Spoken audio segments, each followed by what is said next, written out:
Midwest Whitetail is brought to you by Realtree, Hoyt, Muddy Outdoors, Fuse Accessories, Frigid Forage, Rocket Arrowheads, and Nikon.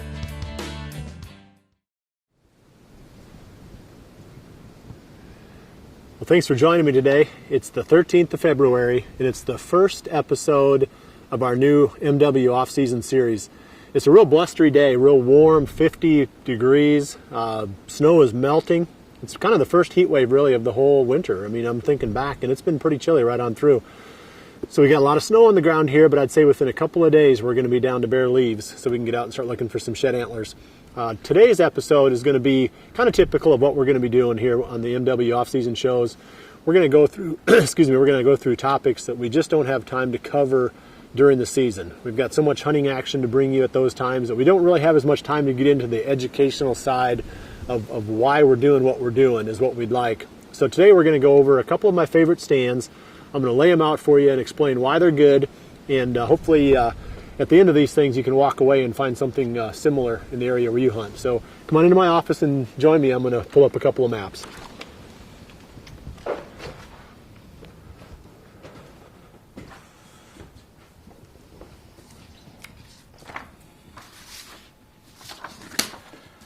Okay, the first one is one that I call Old Reliable, and anytime you've got a stand called Old Reliable, you got to figure there's a good reason for that. And the thing that's interesting about this stand is that it's basically a food source, so it's a feeding area. And I only hunt it in the evenings, don't hunt this spot at all in the mornings. The biggest challenge that you have with a feeding area stand is the difficulty of finding a wind direction that works for it. Generally, we set up our stands near where the trail that the deer are most likely to use to come into the feeding area, where that trail comes out on the edge of the field. So typically you set up so it's blowing out into the field, so at least you get a chance to see the deer. But the problem with that is, it doesn't take very long before the field starts to fill up with deer, because usually the bucks that we're after aren't coming out first, they're coming out toward the end. So you got an awful lot of deer that come out into this feeding area that you've got to get your scent past before the buck that you're hunting will come out. And it's really difficult, like I said, to find a wind direction that accomplishes these goals. So you try to hunt it on a crosswind, or you try to do some clever things there. But I've got another solution that really works well with this Old Reliable ridge. And that is setting up on a narrow food plot on the opposite side from where the deer come out. So the deer are coming out of the timber, mostly on this side and off the end of the food plot, and they're working their way out into the food plot. Well, the food plot lays right here. You know, it's about 4 acres or so, maybe a smidgen more, and they're feeding out into it. Well, it's perfect because it's only about 60 yards wide. So even a deer that's walking the opposite side from where the tree stand is located is not going to be way out of bow range. So in theory, most of them are going to work their way out into the middle of the food plot, so they're going to be about 30 yards away, which is typically the distance of the shot that I get from this stand.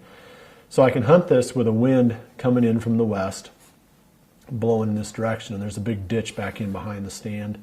And not very many deer come from this direction for whatever reason.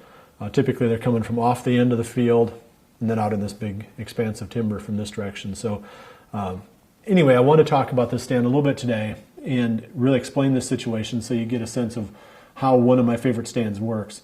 And this is something that you can find too. And the only way that it's going to work is if you've got a safe side on your food plot. You know, if you've got a food plot where the deer can come from any direction, then it's going to be really difficult to pull this off. So it won't work in every spot. But you might be able to actually find a ridge or a location, the back end of one of your commercial fields on the property that you're hunting, or someplace where you can get a safe side where you know that the deer aren't going to be coming from that direction, or they're going to be very unlikely coming from that direction. Then let the deer feed into the food plot towards you. And this really worked a couple of times for us. In fact, this has been one of my best stands over the years for producing overall just deer kills. I've shot a lot of does out of the stand, and I've shot several bucks, 3 or 4 bucks out of it. And this past season, on the 1st of January, we brought you a late season hunt that occurred on the same food plot using the same strategy, where the wind was blowing from the food plot to the stand, yet still blowing away from the deer that are coming out into the field. So keep this one in mind. It's always a challenge, again, to hunt these food sources. So having one that you can set up where the wind is blowing from the food plot into the timber on the opposite side that you expect the deer to come out. It really works out well.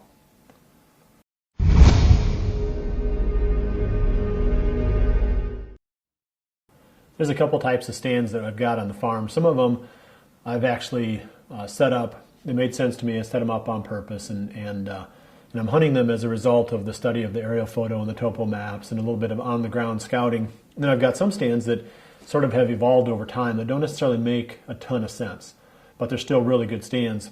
This next one I'm going to talk about is one that we call Death Ridge. If you've been watching the shows very much over the past couple of years, you know that this is also one of those types of stands that we've had a lot of success from. We've killed a lot of really good deer out of this stand and encountered plenty of bucks here. And this one doesn't make a lot of sense purely from the standpoint of, if you go in scouting, you're not going to find trails here, and you're not going to find the sign that would indicate that this is a good spot. But once you start hunting it, you start to, I guess it's one of those that sort of evolved over time. It's sort of, how should I say it? Maybe just we got lucky. Hate to admit that, but the truth of the matter is I think this is one of those spots where I just got lucky. There's some things about it that make it work. We're going to go over those now, but it's almost in hindsight, looking back on this later, trying to figure out why it works, that we've come up with the reasons why it works, rather than, this wasn't one of those that, I was really spent a lot of time, came up with this great stand. Anyway, let's get right to it. There's a ridge here, and it's a secondary ridge that comes off this main ridge top. The main ridge top is the food plot, and then there's a secondary ridge through the timber that comes in and drops off into this big valley back here. And my thought process when I put it up was the deer are going to come out of this big valley and they're going to work up this secondary ridge and come out to this food plot to feed. But that's not how it works. For whatever reason, they just don't do that. But what it does serve is you've got this big area up on top of the ridge, and we fall off just a little bit. We're just down just a little bit on the secondary ridge about in here. And you get to survey this big vast area. You get to observe a lot of deer and a lot of deer activity. But what has really worked there has just been calling the deer in once we've seen them from the tree stand. In fact, if you go back, the first really good buck we killed there was in 2008. It was a buck that Mike Sawyer killed. I was in the tree with him filming. It was a deer that we called Stickers. We had some really good summer footage of this deer. He popped up. We recognized him right away. He worked his way around on the edge of the food plot, and we actually snort-wheezed and called him down into the timber. So that was the first one. He wasn't really coming through there on any kind of pattern. He was just out, cruising around. The next one would have been the grade 8. Same thing there. We just spotted him on the edge of the food plot. He was right in this area right here when we first saw him. And I knew that he was down in this little area down here, this low area on the edge, and just grunted and waited. And it was literally 45 minutes, I bet you, after I grunted, and that deer came working his way up and came within bow range. So there's a second one. And then that same season, during the 2009 season, there's a buck called Survivor. And he was cruising through when we first saw him. And I called to him, and he didn't come in right away. He went off and he had some business someplace else. And probably an hour later, hour and a half later, he shows up and comes working right straight to the tree stand. So that's the third one that we called in. So anyway, the point on this stand is it's more of an observation type of a stand. And it's far enough back into the farm, secluded enough away from any activity areas that the deer must feel pretty safe coming out in there, because it works morning and evening. You call to them, a certain percentage of them will come right down past the stand. But if we're going to pinpoint what it is about the stand that makes it work, obviously we can see a big area. We're down away from the field enough that we can get in there in the morning without spooking any deer. But the real key to it is the access, and that's what I'm going to focus on next.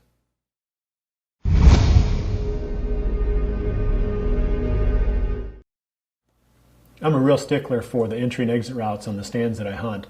I'd rather hunt a marginal stand that overlooks just a marginal amount of sign, or a lower activity area, but one that I can get to and from without spooking any deer, than to hunt a stand that's right in the middle of the action. Because those high activity areas, if they're not bulletproof for your entry and exit and for keeping the deer from knowing that you're hunting them, you're just going to alert or alarm a lot of deer. So this one here is a classic example of that. This may not be, and I'm sure it's not, the highest activity area on the farm. It's, like I said, there's not even hardly any sign there. But what it does have is the bulletproof entry and exit. And it has a number of elements to it that I'm going to go over here. The first one is I can pull off right next to this county road, right by this home up here. So the deer are used to activity in that area. So I can park within about 100 yards, maybe 70 yards of these buildings. No big deal. You know, for a deer that's way back here on this food plot in the morning in the dark, even if it's a perfectly still morning, he's not going to care if he hears the sound of somebody pulling off the side of the road by an active home site. So I follow this fence line and I drop down into this bottom. And by dropping into this bottom, there's all this timber around, and the ridge is up here with the food plot. In the mornings, the deer have no idea that I'm coming in because the deer are generally up around the food, not always on the food, but around the food in the mornings. So I work around through this whole bottom and then pop out at the last bit right up on top of that ridge. So the route in, like I said, is ideal for a morning hunt. It's a little bit trickier in the evening because you've got the potential of deer being bedded in some of these fingers, so they could potentially see me as I'm sneaking in. But for sure, in the mornings, it's just bulletproof entry. And I think that's part of the reason why it's so good, is the deer have no idea that I'm there. So they're still moving naturally back in here. You know, the obvious approach is to pull in here, you know, follow this lane where we come in when we're farming it, park here, you know, walk right down the food plot and pop into the stand. Well, that's not going to work. You know, it might work for an evening hunt maybe, but it's not going to work for a morning hunt because all the deer are up around the edges here. So you got to come in the back door, and I can park, you know, up here by the active home, and the deer don't know I'm there. So if there's any lesson to take from this stand, maybe that's the true lesson. You know, the first one is, like I mentioned, the observation stands, you know, can sometimes make a lot of sense and they can be really productive, and you know, you can always fine tune from there. But the real thing on this one, I think, is the entry and exit route and how effective it is for getting into this spot without spooking any deer. So once again, it kind of beats home that same theory that I'd rather have a marginal looking stand with perfect access than a really good stand with marginal access. Okay, so I've summarized a couple of my favorite stands here, and one of them was a stand that made sense, and I went in specifically to set up on that spot because it, you know, logically it seemed like it would work, and that was the Old Reliable Ridge. The other one, Death Ridge, was a stand that basically, you know, it's almost like throwing a dart at the map and saying, okay, that's where I'll put my stand. And it's not uncommon for the stand locations to not pan out when we first put them in. With some time spent scouting and studying the aerial photos and the topo maps, we can usually come up with the right area, but it's pretty rare to hit just the right tree, the perfect tree, first time in. So don't be discouraged if you're not hitting home runs every time you go out and put a tree stand up, because we aren't either. But I thought that there was enough in these two locations, enough that I could go over with you. They've been so productive. And I think we're starting to figure out, you know, not only why they're productive, but ways that we can duplicate that same kind of success in other parts of the farm. So hopefully you can take something from that and reproduce these types of stands where you hunt. All right, well, thanks for joining me today. We're going to be back again in another week. That'd be the 21st of February, and a lot of our off-season topics are going to be similar to this, but I think we've got a few of them here that we're going to be working on. I've got to boil out a couple of skulls, so I'll show you how to make a European mount. That's one good topic we're going to be looking at here soon. We got some guys coming in that are going to be shed hunting, so we're going to be hitting the shed hunting this coming week. And I've got to put a new Hoyt together. I've got a CRX here, and I would like to show you what I put on it and how I set these bows up for hunting and take a couple shots with that. I know we're going to be doing a plant tour at Muddy Outdoors. They're located just down the road a short ways. So we got a lot of stuff to do and a lot of stuff to cover. So some of that stuff is going to come out next week. So come back again and join me on the 21st of February for the next episode of Midwest Whitetail. And remember to always dream big.